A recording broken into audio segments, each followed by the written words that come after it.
একটা মেয়ে আছে, তার নাম হচ্ছে ননু। আর তার দুই বন্ধু আছে, তাদের নাম হচ্ছে আলী আর ভুলি। কিন্তু তার সেই আলী আর ভুলি বন্ধুদের আজ পর্যন্ত আমরা কেউ দেখিনি। সে যখন একলা বসে খেলা করে, বকর বকর করে, কত কথাই বলে। কিন্তু যদি জিজ্ঞাসা করো কার সঙ্গে কথা বলছিস, বলবে আলী ভুলির সঙ্গে। খাবার সময়ে তাকে ডেকে ডেকে পাওয়া যায় না। যদি বলো কোথায় গিয়েছিলি, বলবে আলী ভুলির দেশে গিয়েছিলাম, তাদের সঙ্গে খেলা করতে করতে দেরি হয়ে গেল। একদিন সে আমাকে বলল, দেখো ওই যে ঘাসের মধ্যে দিয়ে সরু রাস্তা দেখা যাচ্ছে, ওইখান দিয়ে ওই ছোট্ট ঢিপি পার হয়ে ওই গাছের পিছন দিয়ে আলী ভুলির দেশে যেতে হয়। তাদের দেশে নাকি 20 তলা 25 তলা বাড়ি আছে। সেই বাড়িতে কত আশ্চর্য আশ্চর্য জিনিস আছে। আলী ভুলি যখন এসে ননুকে তাদের দেশে ডেকে নিয়ে যায়, ভাত খেতে খেতে যদি আলী ভুলি আসে, তবু ননু ভাত খাওয়া ভুলে তাদের সঙ্গে চলে যায়। আমরা দেখি সে ভাতের গ্রাস হাতে নিয়ে কোনো দিকে চেয়ে বসে আছে। কাজে বুঝতে পারো ওই আলী ভুলি বড় সর্বনেশে বন্ধু।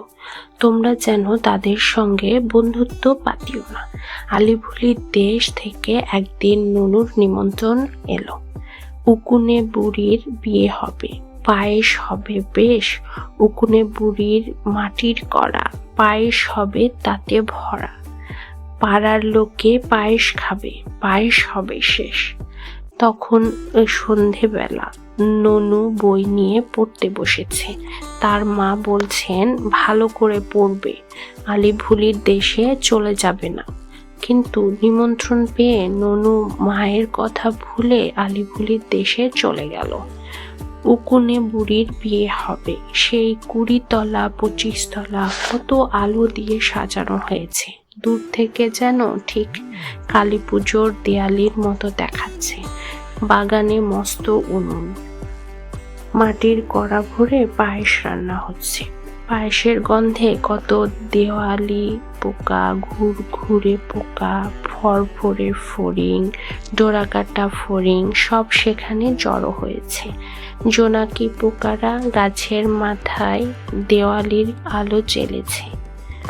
ননু সেখানে যেতে আলী ভুলি কত আদর করে তাকে ডেকে নিয়ে গেল। কিন্তু সেদিন তারা ভারী ব্যস্ত। কাজেই তারা ননুকে তেলি বেলি ফেলিদের কাছে রেখে চলে গেল। ননুর সেখানে ভালো লাগলো না। খানিক বসে বসে সে ভাবল, যাই দেখে আসি কেমন পায়েস রান্না হচ্ছে। এর মধ্যে হয়েছে কি, একটা মস্ত বড় 4 পাখাওয়ালা ফড়িং পায়েসের গন্ধে মাথা ঘুরে কড়ার মধ্যে পড়ে গিয়েছে। ননু ছুটে গিয়ে আঙ্গুল দিয়ে ফড়িংটাকে তুলে ফেলল। বেচারার এক পায়ে একেবারে ফোসকা পড়ে গিয়েছে। তখনই আরো 2-4টা ফড়িং এসে ঘাস দিয়ে খাটিয়ার মতো বানিয়ে সেই 4 পাখাওয়ালা ফড়িংকে তাতে তুলে নিল। তাকে হাসপাতালে নিয়ে যাবে। একটা জোনাকি পোকা আগে আগে লণ্ঠন দেখিয়ে চলল। ননুও তাদের সঙ্গে চলল।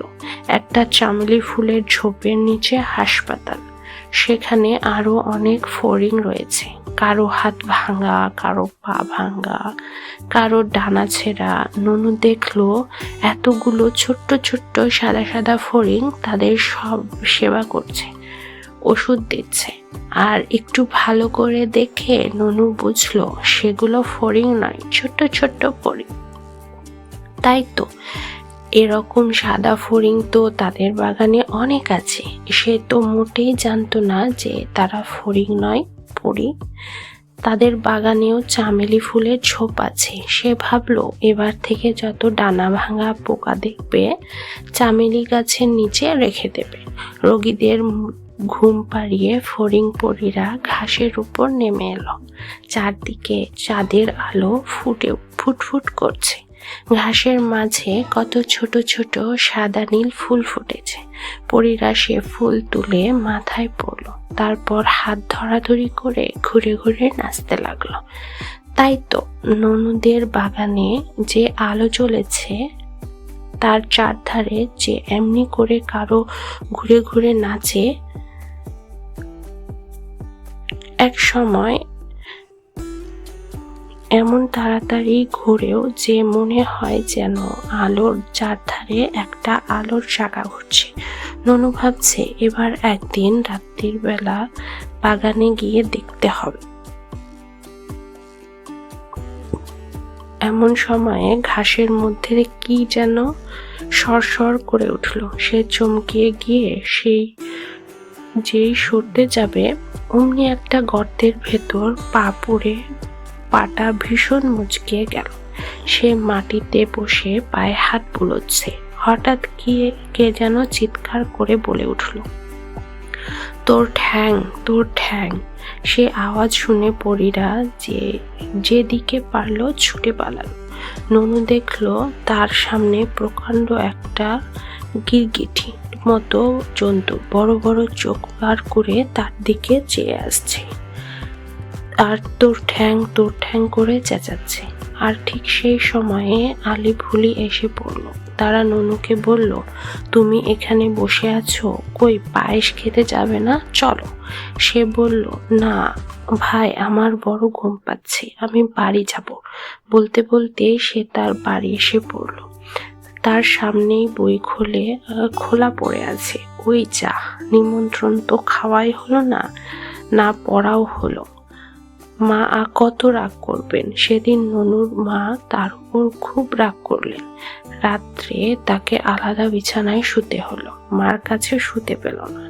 সেই থেকে ননু মনে করেছে এবার থেকে পড়ার সময় যদি আলি ভুলিরা থাকতে আসে তাদের সঙ্গে যাবে না, খেলার সময় যাবে।